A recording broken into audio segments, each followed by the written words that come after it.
Scott Simpson. Thank you, Mr Speaker. It's a pleasure to take a quick call in the second reading debate of the bill that is designed to phase out, in a very pragmatic, very balanced, very measured, sensible, reasoned way, the 142 transitional arrangements that were set up back in 2009 in the very depths of the global financial crisis. And that was a policy that was set about quite deliberately, very carefully, with a lot of considered thought to ensure that businesses and jobs were protected. And I know that it upsets opposition members to talk about being pragmatic and being sensible and being balanced, but that's the nature of good governance and good government.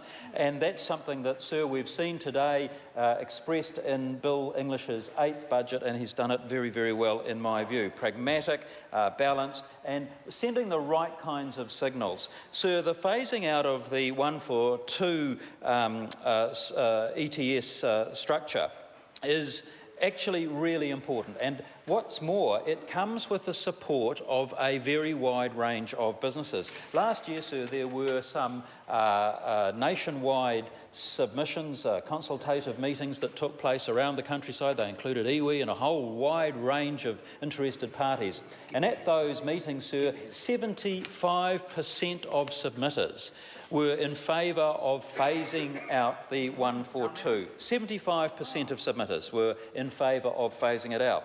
And so, sir, the government did have options in terms of how that transition might take place. And it would have perhaps been possible to simply go from where we were in at 2009 and to go literally cold turkey. But, sir, we are not a government that wants to do that. We're very keen to ensure that businesses and others have time to make the adjustments that are required.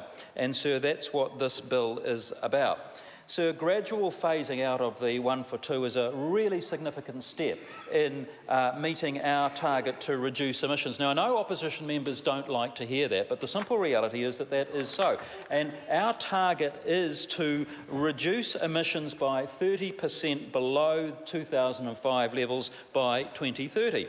And earlier this year, sir, we were very pleased to sign up to the historic Paris Agreement, and at the time, parties from around the Parliament thought that was a very good idea. And that was because the Paris Agreement really does amount to what is the first global agreement on climate change. And New Zealand, sir, was actually one of the very first countries outside Europe to set up an emission trading scheme. And this bill is about reviewing it, about changing it, transitioning it to make it stronger, to make it more effective, and it's about strengthening our ETS.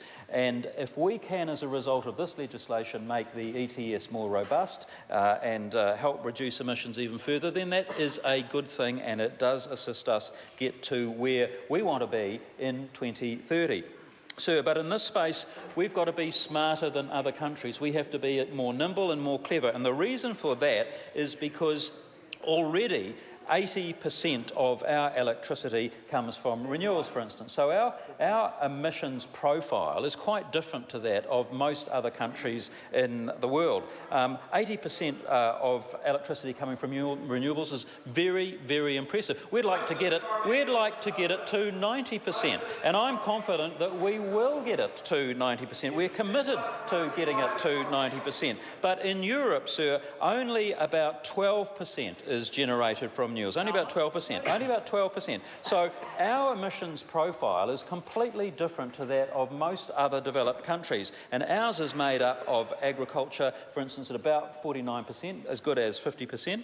Energy, other energy at about 40%, non-transport at 23%, transport at 17%, industrial processes at 6%, and waste at 5%. So our makeup is a different sort of model and style to other countries. And that's why, sir, we do have to be more nimble, more flexible, and more smart, actually, in how we meet that target for 2030. So this is a good and practical, pragmatic, reasonable, balanced bill, and I know that opposition parties don't like that. They're going to be heartily sick of us talking about these things because we are a sensible, reasonable, pragmatic government. I commend this bill to the House. Hear, hear.